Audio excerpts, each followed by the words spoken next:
ராணுவத்தில் நீடிக்கும் ராஜினாமா, உயர் அதிகாரிகள் மத்தியில் கடும் குழப்பம்.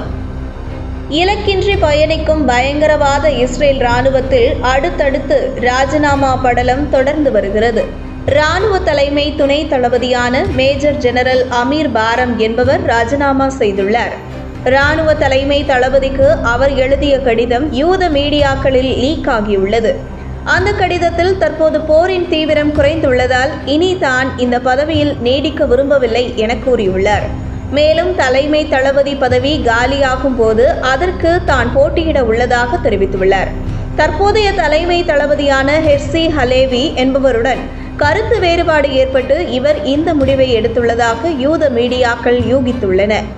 ஆக்கிரமிப்பு இஸ்ரேல் இராணுவத்தினர் பலர் மனநல பாதிப்புக்கு உள்ளாகி உயிரை மாய்த்து கொள்ளும் சம்பவங்களும் ஒருபுறம் அரங்கேறி வருகின்றன. மறுபுறம் விடுமுறைக்கு செல்பவர்கள் மீண்டும் பணிக்கு வருவதில்லை. உயர் அதிகார பொறுப்பில் உள்ளவர்கள் தொடர்ந்து ராஜினாமா செய்து வருகின்றனர்.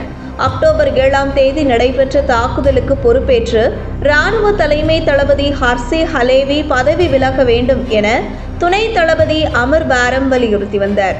ஆனால் ஹலேவி தொடர்ந்து பதவியில் நீடித்து வந்தார். இதனால் ஏற்கனவே பதவி விலகல் முடிவை அறிவித்த அமீர் பாரம் ஹலேவி கேட்டுக்கொண்டதற்கு இணங்க பதவி நீட்டிப்பில் இருந்தார்.